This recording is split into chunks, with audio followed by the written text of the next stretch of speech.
Welcome to the show. I'm Jordan Harbinger. One of the most common recurring themes on this show is networking and relationship development. The reason for this is because no single skill set in my entire life has yielded nearly the amount of business results, wealth, happiness, fulfillment, and well-being as has the skill and practice of building and maintaining strong relationships in my personal and professional life. Today on the show, Tillis Lederman, an author, former finance executive, NYU prof, and perhaps most importantly, good friend of mine, discuss the idea that people who connect with one another do so on a spectrum.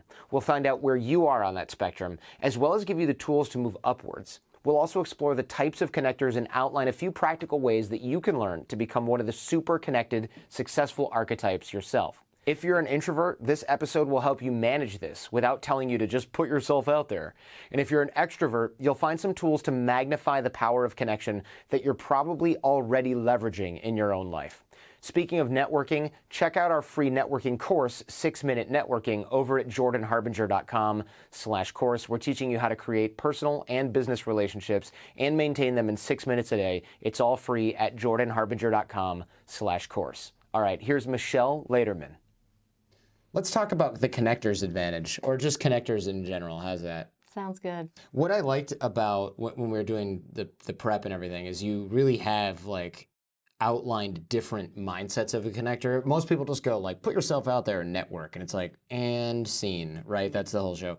But you've got different types of connectors and a spectrum of connectors, and we like spectrums now, don't we? And also the mindsets of a connector, which I think are important because a lot of people don't really think you need to do anything more than be friendly or follow up with an email, you know. So let's go through these mindsets because I think these are important because you can then adopt each one sort of as a piece instead of just being more social in air quotes, which people can't do.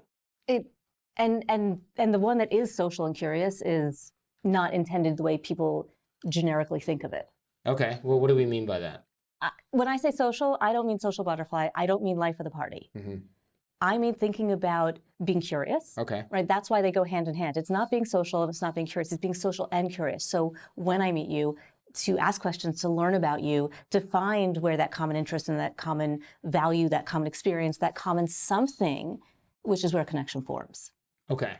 So curious, I like, and that's one of those that I think a lot of people think they're not. A lot of people think they're not curious, or people will think they're social but not curious, or maybe they think they're both. Tends to be the people that aren't either. Well, sometimes people think that they're being nosy, and especially you see this a little bit more with introverts. They don't want to ask questions because they think they're prying or being nosy or being too forward. Oh, I have had that and had to get over that, and it was very helpful. I used to be like, well, I don't want to ask I'm bothering them. You know, someone will go, what are you doing this weekend? And I go, oh, nothing. And then I wouldn't say, what about you? Because it's like, well, that's none of my business.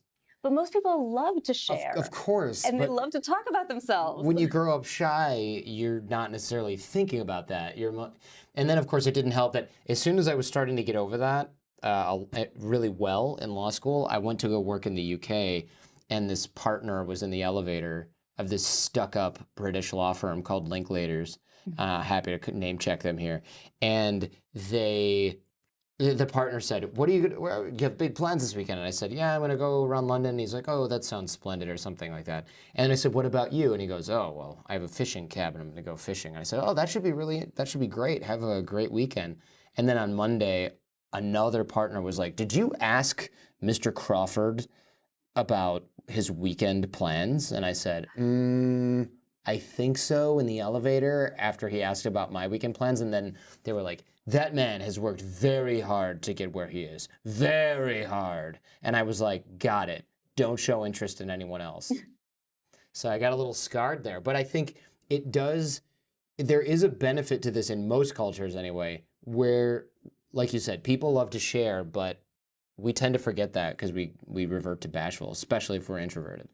Yeah. So, I mean, that one experience is interesting because that's probably really more about him and his defensiveness around feeling like he's allowed to go and have some fun. Yeah. Or maybe he's an incredibly private person and, you know, somebody who's hit that level, they might have their reasons around it. And so maybe we ask broader, more generic questions nothing so personal. And that's what I actually usually say to introverts. If you feel or are worried about that, one, think of it as I'm showing interest, I'm showing you I care.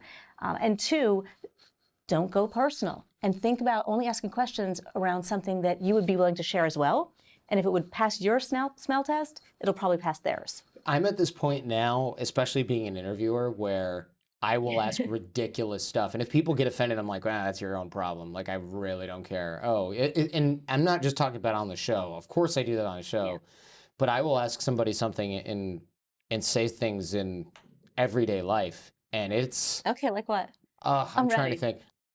Someone will have an accent. This isn't even that bad. Someone will have like an accent and I'll go, where are you from? And I'm from Pakistan, or I'm from Yemen. Oh man, that place is going through a rough spot right now, huh? Oh yeah, there's a lot of, is your family still there? Oh man, you must be so worried. Like, I'm just like, I'm talking like I know the guy. And Jen's just kind of like, hey, you don't know if he's going to react well to this. But you know what is funny? Universally, they start having a good time, because all of the social convention that keeps people sort of separate from one another goes out the window pretty fast. Sometimes when you are just that open, and that's one of the mindsets, open and accepting. If you're that open and you're that free with your interest and your questions, and if somebody gets that sense from you, then they're not necessarily looking for how can I find offense here? Right. Right? And they might be tentative at first, but then as they start to see and feel that from you, they take their barriers down a little bit and they just engage in the conversation. It's kind of like, we might call this frame control, where it's like, I'm so open. Say that you and I are talking and then a third person comes in and they're shy. They kind of can't keep being shy, because you and I are going to mercilessly pummel them into being open, to the point where they're like, okay, I guess it's just easier for them to start spilling their guts than it is for them to keep themselves walled off.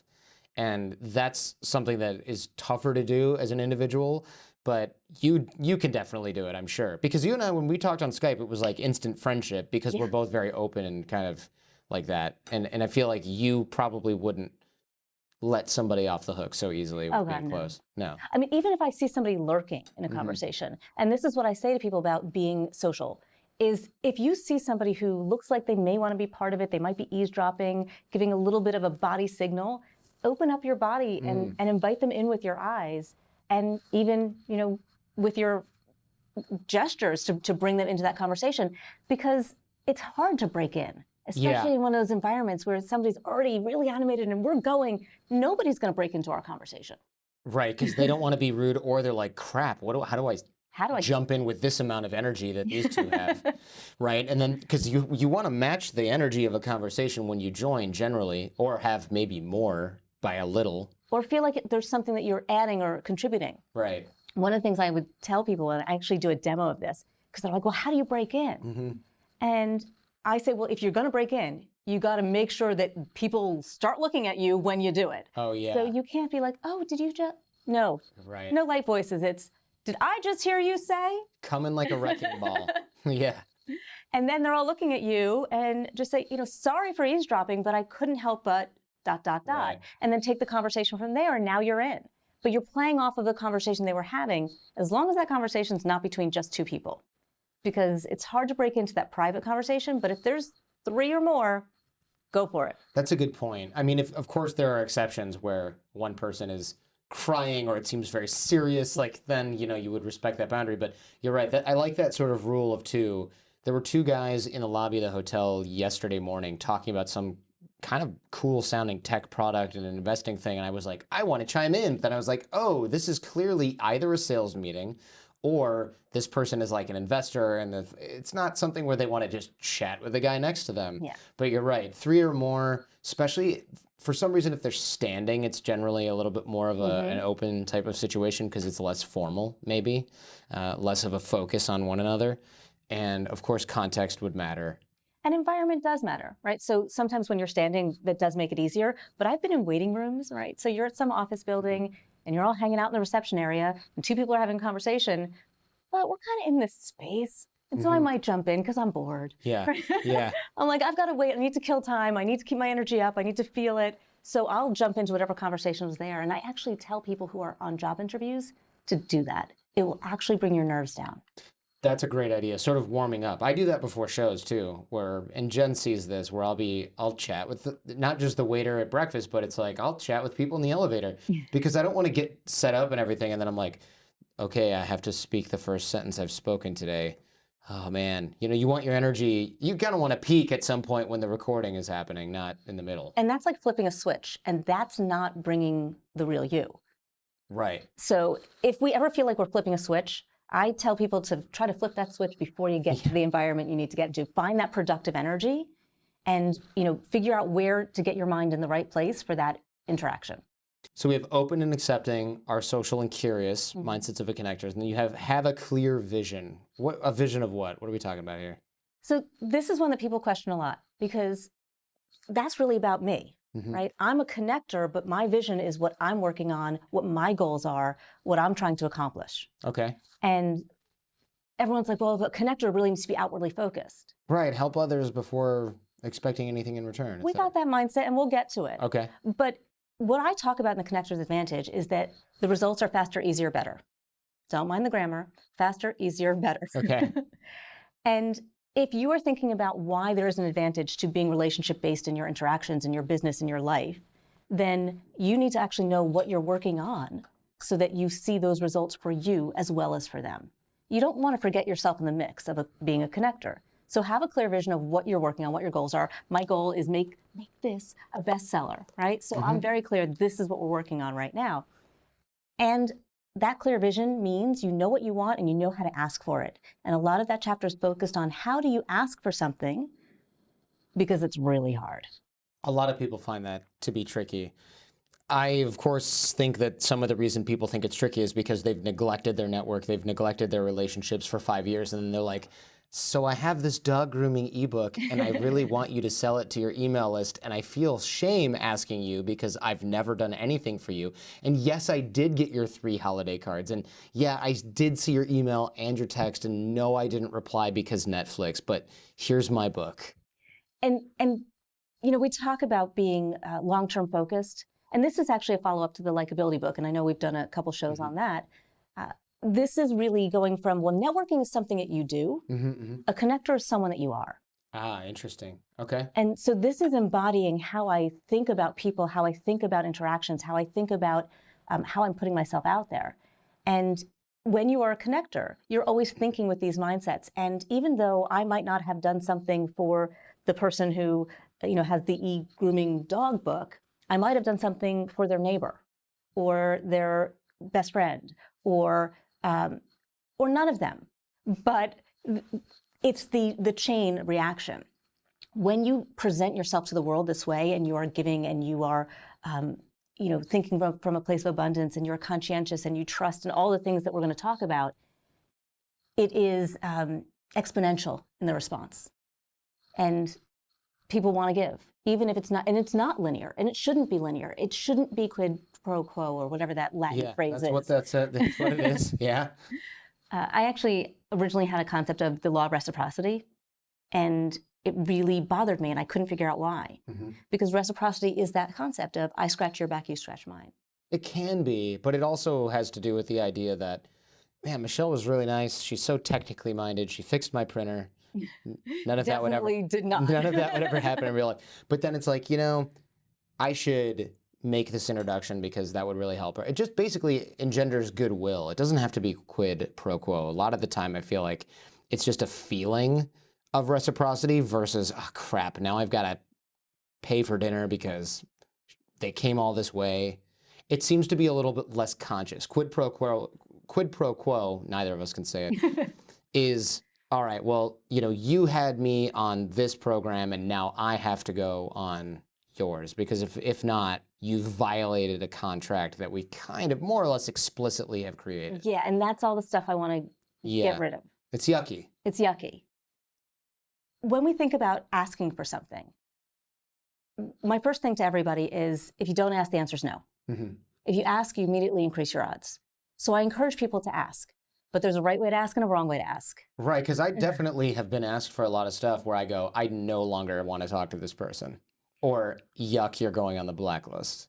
I actually had somebody in the first 5 minutes of meeting them ask for something. I mean, I think I was still shaking their hand and I was taken aback. And I was like, and I had to check myself a little bit because I am somebody who promotes ask. Ask for what you need, ask for what you want, but ask in the right way.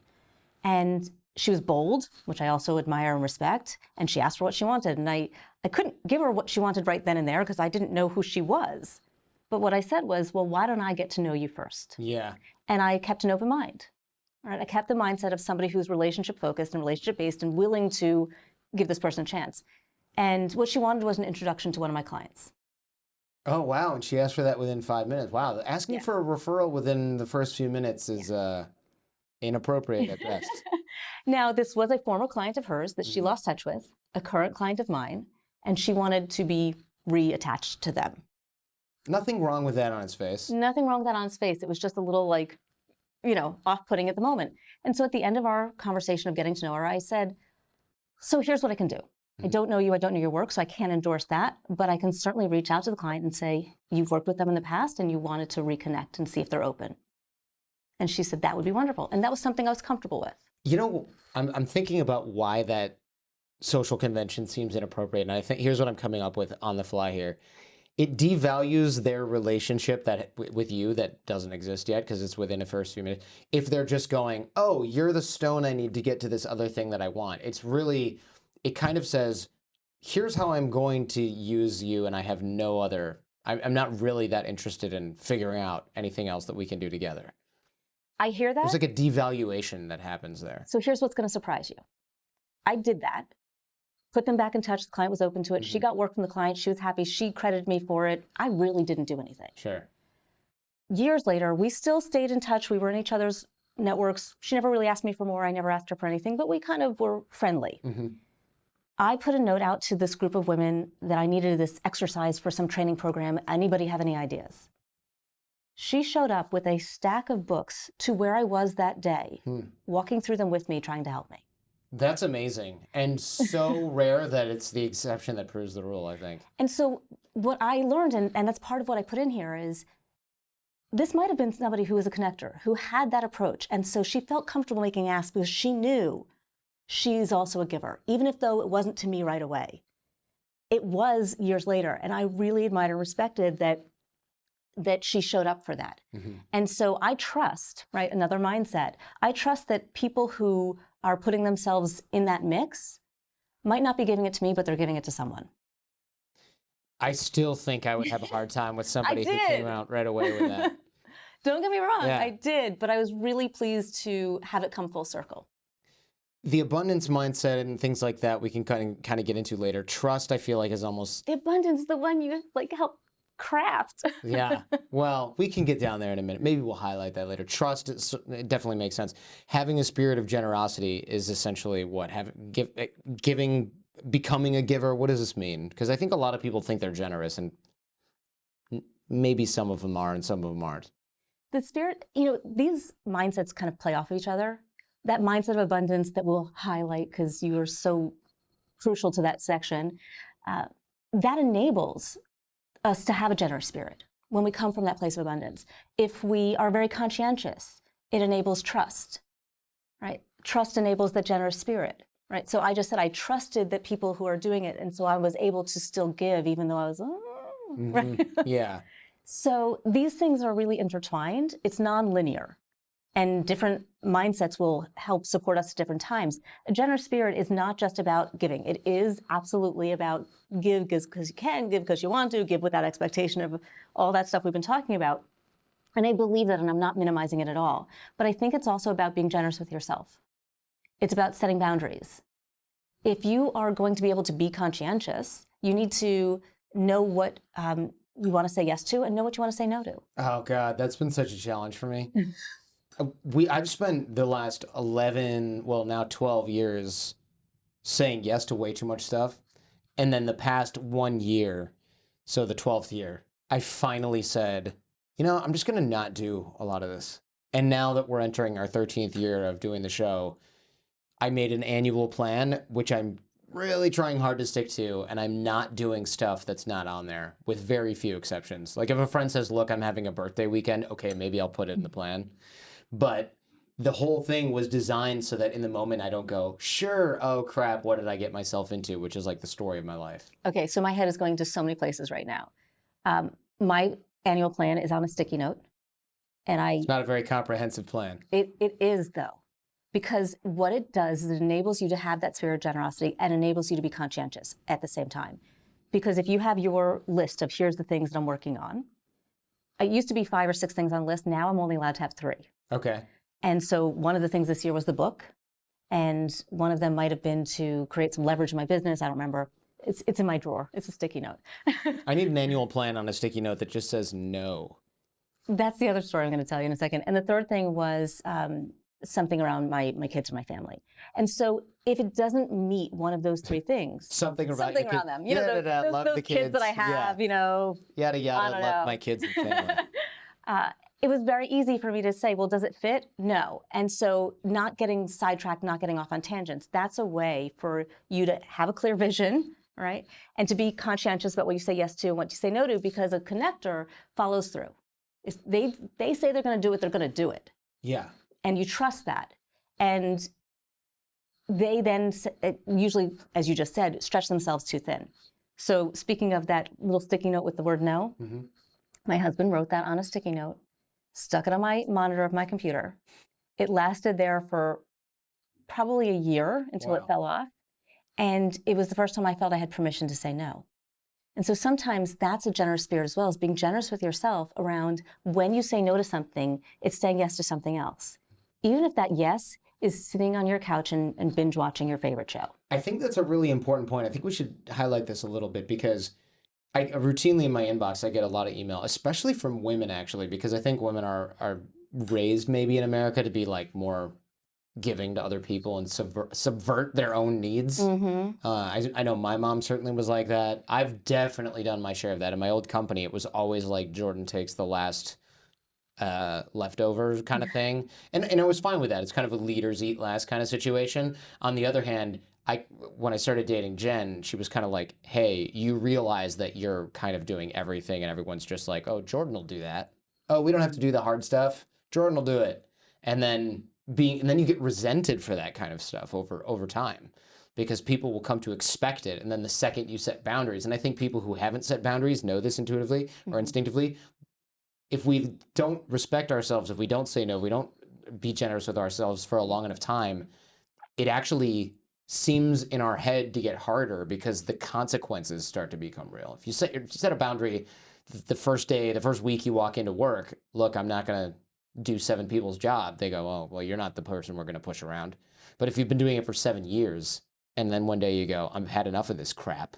It's hard for people to shift and to see anything differently. And that's why one of the techniques I teach is that yes or no is never just yes or no. You can say yes if, yes after, yes when, anything, any qualifying factor around it's like improv. Yes. Yes, and you'll give me a raise. Yes, and I want another day of vacation if I'm coming in on this one. Yeah. Yes, I can do that after I do this. Or yes, if you're able to get this reprioritized. Or yes, with training. Or yes, with help. So yes, if, yes, and, yes, after, yes, with, and no but. And I usually say ban the but. Ban the but? Ban the but. But when you say no, no but softens the no. Because it's uncomfortable to say no. It's uncomfortable to get a no. But if you say no but, there's some qualification. No, but I can do this instead. No, but I can maybe do it then. No, but Jordan will do it. Yeah, pretty much. Yeah, there's always someone further down the totem pole who you can stuff in with. I like the idea that being a connector is on a spectrum, because I think a lot of people think about this, of course, in this binary sense where they're like, well, I'd love to. We have this networking course that's 6-minute networking, kind of like 6-minute abs. And I hope people get that. Otherwise, I just bought those domains for no reason. But we will throw things on this course, and it's a really useful course. And people will go, well, I'm not really that type of person. One, that's why it's a freaking course. But I digress. 2, What do you mean? Of course you are. I wasn't a young kid who was like, you know what? I'm going to generate a lot of personal relationships. I'm an only child. That's not how we're wired, man. Or at least that's not how we start off. And to be an introvert as well, it's just, that's something that I definitely never thought of myself as somebody who's going to know a lot of people. And here we are. So I'd love to go through this sort of connector spectrum and disabuse people of the idea that everyone has to be a super connector, because that's kind of trending now too. Yeah, and that's actually really important. I kind of think about the spectrum as the first 4 levels. So non-connector, emerging, responsive, and then acting. And everyone is on one of those 4. Once you're there, and we can talk about the upper echelons of connecting, but it is fascinating. My husband, who you just met, natural born introvert. Seems like a nice guy. He's a great guy. He's over there. Apparently, you know, we smell a little marijuana coming through the vent. Hopefully it's not him. We're going to have a great time at dinner. I know. So when I first met him, I'm also a little older than him. Oh, scandalous. Cougar. Well, he was still in high school. No, Oh he was God. still in high school when I was working my first job after college. Oh, wow. Yeah. That is a little unusual. Wait a minute. It was 5 grades. Yeah, if you put it that way. Yeah. But, you know, you had graduated college and he was in high school. That's the way some people might put it. Good for him. We met when he was, you know, maybe 25. And Wait, in high school? no. I didn't know him in high school. Oh. I'm just saying when he was in high school, I had graduated college. Oh, that's the thought age difference. I thought you dated him while he was in high school and you had graduated Oh, no, college. I'm not that bad. I thought that was a little weird. I just let it go. What is it? It's half your age plus 7. I was safe. Right. I was safe. Phew, wow. You have no idea how much I just super judged you right there. I was just like, and That could have checking been a the positive judgment. Yeah, it could have been. Could have been. Not sure it was, but it could have been. Not sure it was, yeah. So when he got into business school, I'd already been to the same school he went to 7 years earlier. Mm-hmm. He brought me to like the happy hour, and he's used to me interjecting and doing all, and I stood there like a mute. He's like, what's going on here? I'm like, I'm just your wife. I've already done this.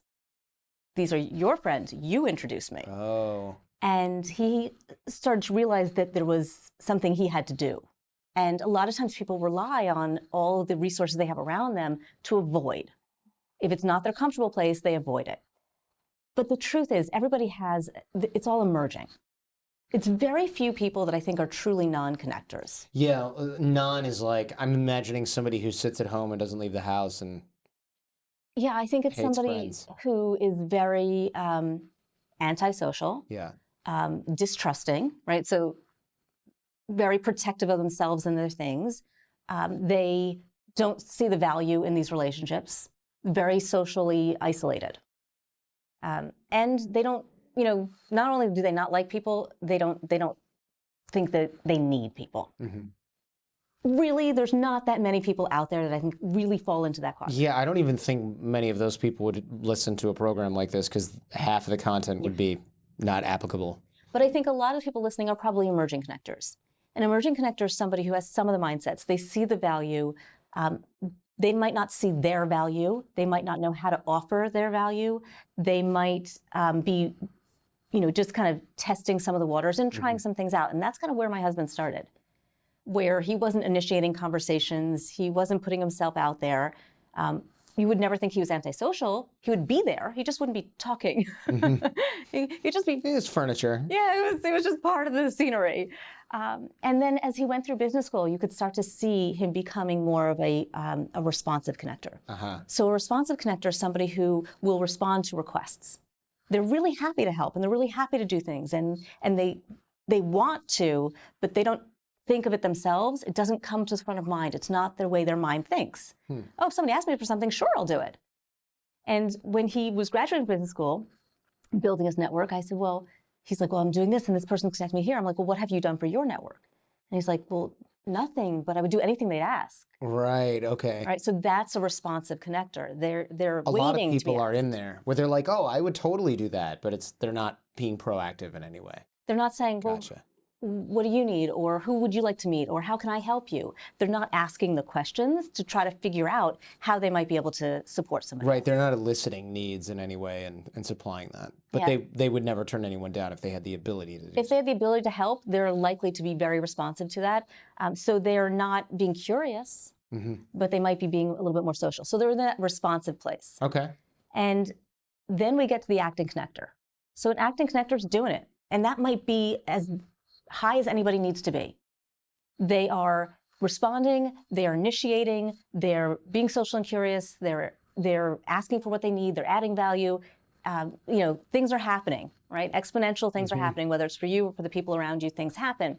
And that's great. That's a great place to be. And for most people, that's as far as you need to get. Sometimes we can take it up a notch. And as you take it up a notch, that's when you start to see more and more of the advantage. Because when people start to see you as a hub, right? I actually had them design this like kind of pictorial. Very cool. I know, and there's a woman here and a man there, right? Very inclusive. Very inclusive.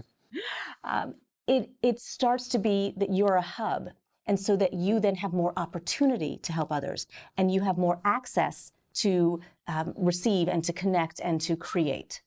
You know, it's funny. The first thing you said was you have the ability to help a lot of other people, because a lot of folks who are getting in first starting with the networking and connecting thing, they go, oh, I want to know a ton of people because I can get so many different hookups from all these different people.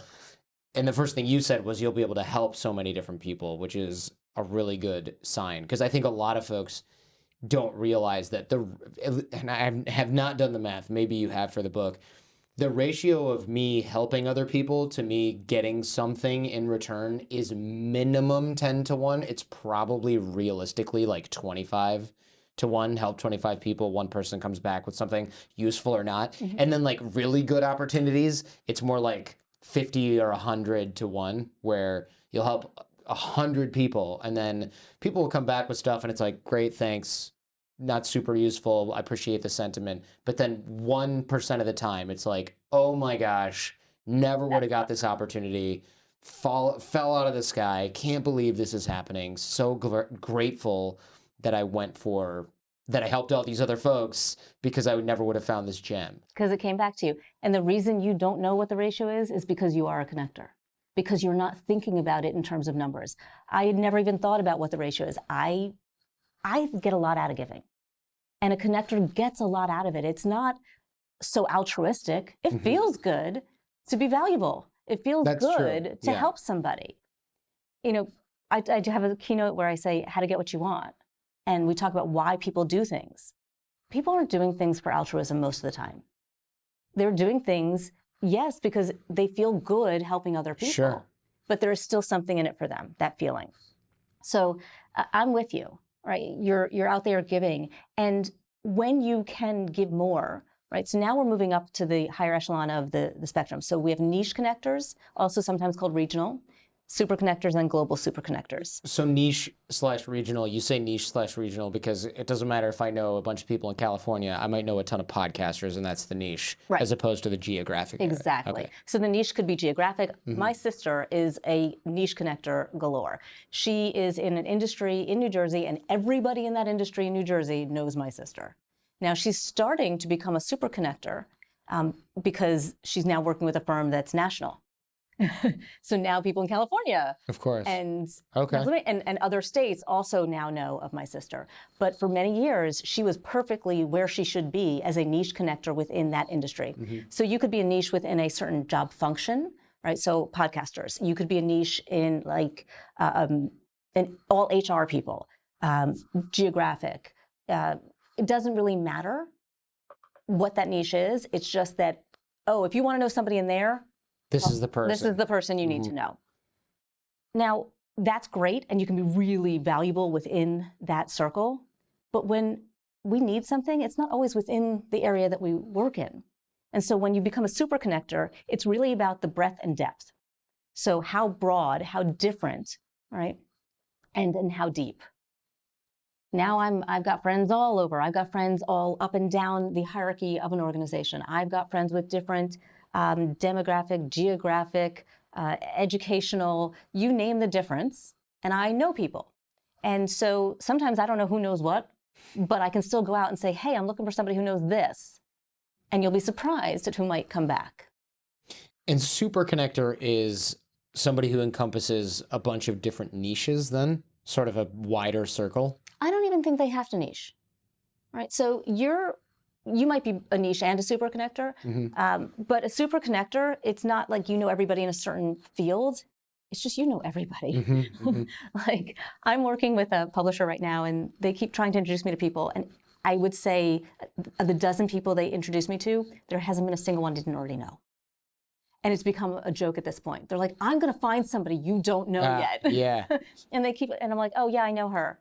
Oh yeah, I know him. And actually it was somebody you know, Josh Spodek. They tried to introduce me to him. Oh, I'm like, sure. Mike went to business school with him.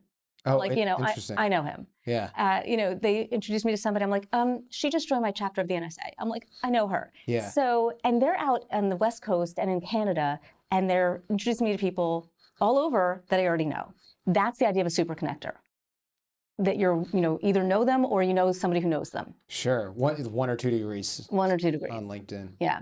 And then a global super connector just takes you across your country's borders. So I have connections on multiple continents. Not a lot. Yeah. Right? Not a lot. But, you know, I know somebody who I'm close to here who has all the connections in South America. So being connected to another connector who has that global hub enables you to have access to being a super connector. Yeah, that's something in the past, I'd say 3 to 4 years.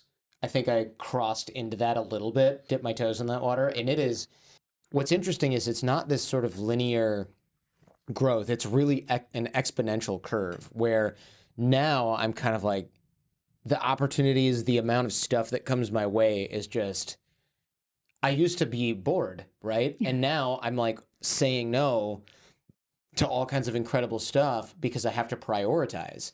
Isn't that great? It's really nice. Yeah, it's a really nice. And of course, it's like a high quality problem. Yeah. Right? That's the connector's advantage. And the idea of it being exponential, it continues to happen, right? So it is exponential at every level as you go up. And the more depth and the more breadth of your network, the more advantages you will find for yourself and for your network. Right. It's not just about what you can get or what I can get. What I found is, you know, yeah, sure, it's nice to be like, oh, impossible to get tickets for such and such. Cool, call in a favor. But I never do that.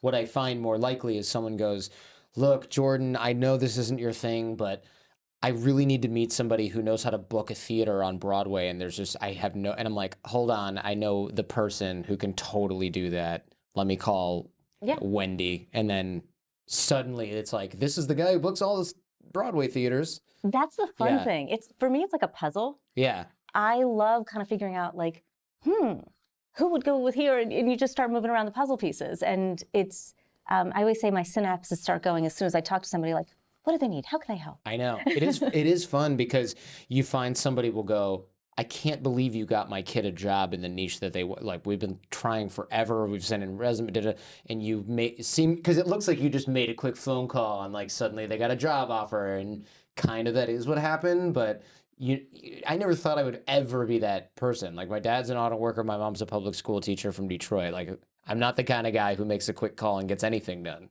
right? You know, it's funny. You were saying earlier about how we grow up and how it impacts. Yeah. I was afraid of public speaking. It's now what I do for a living. Right, it's now what you do for a living, yeah. Like, I mean, biggest fear absolutely was talking in front of a group of people. Like, why would anybody want to do that, you know? Mm-hmm. You know, and I was the kid that had a chip on their shoulder. Like, really? I was so ready for a fight because You fought a lot? You're like 4'9". 10 and a quarter. All right, 4 for 10 and a quarter as an adult. As an adult, I got into 1 or 2 physical fights. How'd that work out? Well, for me. Yeah? All right. Small but scrappy. That's what it sounds like. But really it was because I was mean. Oh, that's so funny. And so when I had this chip on my shoulder and kind of a lot of anger and, you know, didn't have the easiest upbringing and just always felt very defensive, things weren't going well. Yeah. And things continued not to go well because that's how I was approaching life. And, you know, I know you haven't wanted to delve into the abundance chapter, but that for me is like the hardest mindset when you come from a place and grew up with scarcity, to adopt that mindset, which is why I really loved, that conversation we had around it, and some of the lessons that you kind of brought to the table. Well, let's dive in there, because whenever I hear abundance, one of the things that it almost is like one of those alarm bell words, because it sort of sounds Pollyanna, like abundance, believe, hashtag believe, it's like, get out of here with that garbage. I didn't grow up that I could feel that way. Yeah. Like, there's no rose-colored glasses in my childhood. And for me, abundance is not about the Pollyanna. It's not like everything's going to be great. Mm-hmm. It's, okay, it might not be great now, but I believe in the possibility of it not looking like this forever. Okay. And so it is staying open to the possibility is one way for me to think about abundance. It is about there is enough. And for me, trust really enables abundance. So I trust that people aren't out to get me anymore. Okay. Whereas I used to really feel that way. Huh. And I was the first person to be like, give me your manager. And oh, you're that person. I was that so annoying. person. It was. Because I don't know, that fight felt really empowering to me. And that fight felt like at least I was getting some of those pent up emotions out. Right. And what I realized was it wasn't working for me. And it was a really big shift to feeling like closed off was really protective and safe, and I felt good about it, to vulnerability. And vulnerability was like, God, that's the most awful word you can ever imagine. Sure. Until I realized that vulnerability isn't about weakness, it's about openness. And that vulnerability can lead to credibility. And self-disclosure can lead to connection. And so when I started to embrace that, people responded to me differently. And so it doesn't mean that you still don't go to those places in your head of like fear and hold on to the table for a moment, but then you say, all right, I get where that's coming from, but here's where I want it to go. And that's the shift. And it's not that you feel like, yes, everything's lovely and I trust the world. Right. That's kind of where I was. Yeah. It's like you find like universe provides. It's like, does it? No. Does the universe care about you? No. I believe you control your own destiny, but I think you do that by thinking a certain way and acting a certain way. And that's what this is all about. And, two of the things that stuck with me in our conversation was acknowledge the fear. It was like you gave us permission to acknowledge that it exists. And I think that's the first step, is like, you're not a bad person because you have a moment of doubt or fear or defensiveness or protectiveness or whatever it is that scarcity brings you. But it doesn't mean you have to stay there. And the other thing that you said that really resonated for me was, don't judge yourself in relation to other people. Oh, yeah. Yeah. I constantly struggle with that. Yeah. Yeah. And that's, the struggle is real. Yeah. And the struggle is real. I think the fact that it is a struggle is what enables the mindset. Because it was just so easy for you to think that way. You're in your little, pixie dust cloud. It's not real. The antidote for me has actually been sort of counterintuitively to help a bunch of other people. I was just having lunch with James Altucher today. I don't know if you know who that is. Mm-hmm. And he has another podcast, and it's very similar in many ways to mine. We interview people where a lot of the guests are the same, and a lot of people will go, oh, I know he's competition, but you should check out James' interview with so-and-so. But James and I are friends, and we actually hook each other up with guests all the time, and he's a great dude. I just did an interview out of his apartment earlier, went to his comedy club, and I will gladly send him business, guests, referrals, mm-hmm. anything. And it helps me to not compare to him, and I think probably vice versa, because now I'm on his team instead of feeling the competition, and I've sort of had to trick my mind into helping people where I normally might want to be like, oh, well, I actually want to get a leg up. And it's so much nicer to have that relationship. And more valuable. More valuable for everyone. That's the mindset of abundance. I always say, I don't have any competitors. I have strategic partners. And it's the idea that there's enough to go around. Mm-hmm. There are so many podcasts out there, but there's also so many listeners out there. Yeah. And just because I listen to yours doesn't mean I'm not going to listen to somebody else's, or vice versa. That took me a long time to realize that too. Yeah. The overlap between my audience, James Altucher's audience, is significant, but that's okay, because him and I are very, very different people. And we have a healthy overlap in audience, but very rarely is someone going to go, yeah, I just listen to the one, I don't need the other one. And if they do, it's fine. It wasn't because of the one that they stopped. It's because I'm either for them or I'm not, you know. But abundance okay. is also great in that reverse because, hey, I like this podcast. If he likes this podcast, abundantly, I get more, right? Yeah. So people like more, right? And more of the things that they like. So when you are looking at somebody who is similar to you, you can think of it that way. And it's the idea that there's enough. Being a connector is also doesn't just bring the benefits to your business and things like that, but actually you've found that connectors are healthier, happier, get better jobs, promotions, business. Let's dive into this a little, because I don't think many people think I'm going to live longer because I'm a great connector. Yeah. So one of the things I do in the beginning of the book is kind of just proof of concept. Let me just prove to you that these relationships matter. In case you don't believe me, think of whatever you're working towards. And sometimes it is happiness or health or a job or a business or a promotion or a raise or whatever it might be. And there's statistics in all the ways that it helps. But when it comes to happiness and health, that's where it's surprising. There is a researcher out of Brigham Young University, Julian Holt-Lunstad, I hope I'm pronouncing it. Oh, wow. Yeah, it's a mouthful. And she found that social isolation has the same effect on mortality as smoking 15 cigarettes a day. Oh, yuck. I mean, is that crazy? Yeah. I mean, it literally affects your health when you don't have strong relationships in your life. It also affects your productivity at work. People that have strong work relationships will feel, I think it's a 50% increase in their productivity, and it's a predictor of happiness on the job. So that makes sense. Having friends at work, yeah, you will feel happier. We also know that 85% of jobs come through networking, and I've seen this in a pie chart because I was giving a presentation also about connecting and networking at a university, and I looked up these stats and I thought my prediction was, man, so many people are going to get a job through a recruiter or, you know, one of those websites. I'm not supposed to name them because I've done that, but there's all these websites where you upload your resume and things like that, and a lot of they're very, except for very specific niches, they can be very ineffective. There are better ones now, but they can be pretty tough. And here's the thing with that statistic, and I've been watching the statistics for at least a decade at this point. It was around 60% when I started. So it's only going up. And originally it was about 60% for any level, and it was, I think, 90% at the executive level. Of course. From networking. But now they're just kind of giving an overall statistic of 85% of any level, which is a huge jump from 60%. If you think about like the recruiters, that also can be from networking. Yeah, kind of like the same. Which recruiter you get in with. You know, there's some really elite ones that my husband got in with when he got a CIO position at a really cool company. And, you know, there's networking in combination with multiple avenues. But if you think about it, those computers are looking at all the resumes now. You don't even get to a person. You don't even get to the desk, right? Right. So how do you get to the desk? And then you have to look at those things as multiple avenues to get to the same place.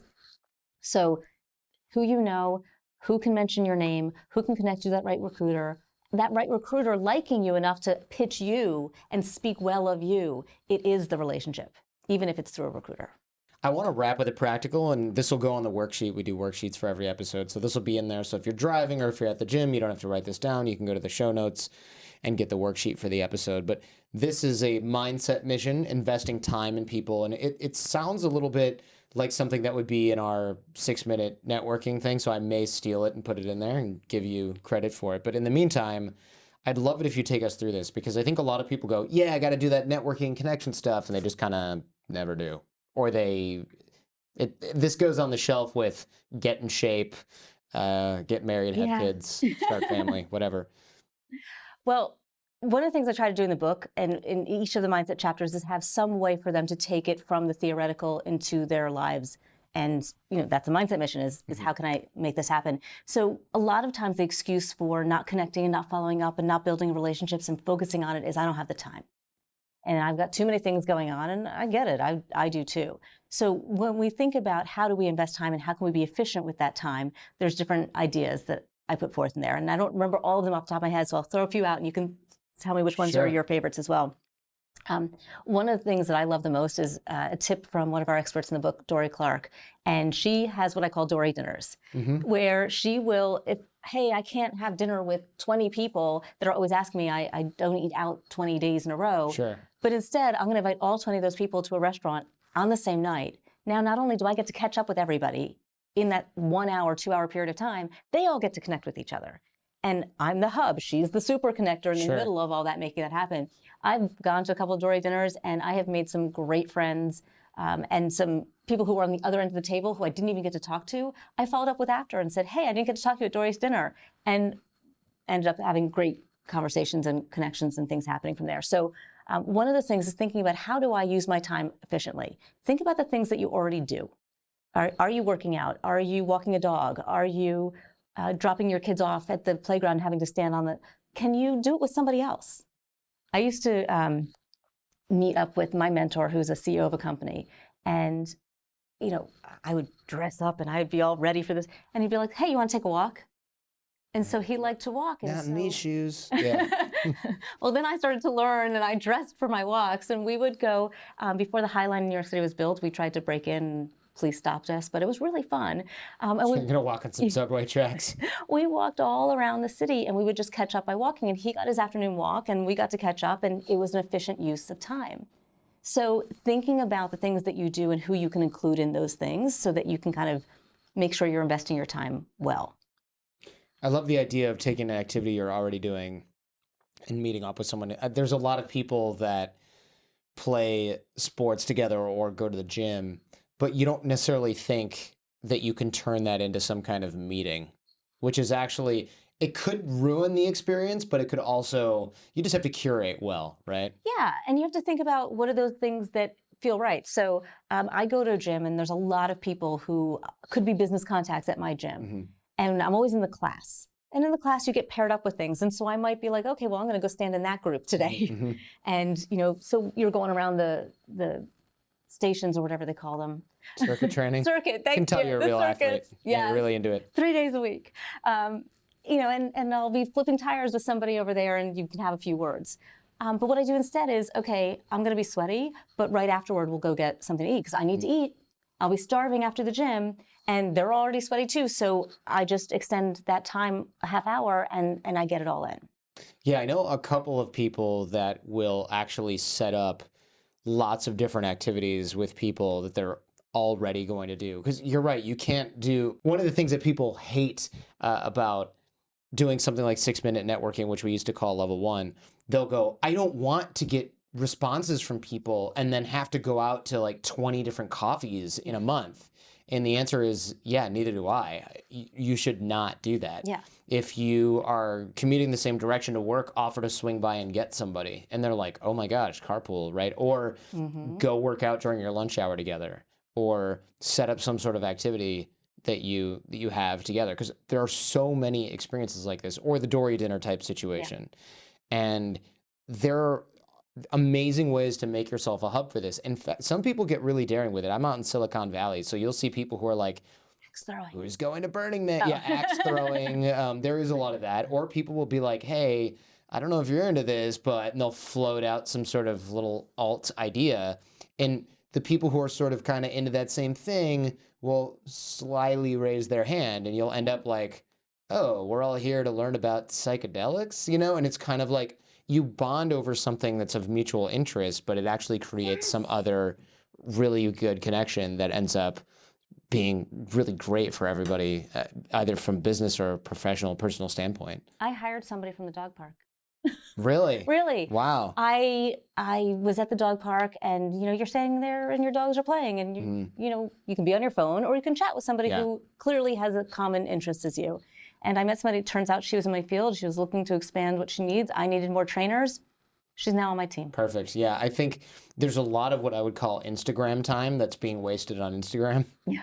And you can do a lot of things, such as some of these exercises that are going to be on the worksheet for this episode, and also the things that we put into 6-minute networking that are designed to take a few minutes per day. because otherwise you will kill that time and then you will come home and go, but I don't have time to network. I don't have time to create connections. I want to give you one more thing on the invest time. So you have to eat every day. How many times are you eating at your desk? How many times are you running out and you're eating, while you're on a call? One day a week, make sure you eat with somebody, right? In your office, in the cafeteria, I don't care. Just don't sit at your desk every day for lunch. Think about those times that you're already inefficient, right? You can't really do that much when one hand is scooping it in. So Friday at 4 p.m. Friday from 4 p.m. is the least productive hour of the work week. They've done research on this. Oh yeah, I don't need the research. Right? Yeah. We know. Got it. Right? For me, post-lunch, food digesting, brain coma, forget it. So that's a really great time for me to send some emails. So have one little habit that you can do at a certain time of day or a certain day of the week. And just do it. Whether it's, I'm going to send 5 emails out, I'm going to make 1 phone call, I'm going to have 1 lunch. Pick one of those little things and just make a habit out of it, and you will see your relationships build. Yeah, it's that sort of 1% compounded type of setup. And we'll outline any practicals that we had today during the worksheet. Thank you very much. And the book will also link in the show notes. Thanks. Great to be back.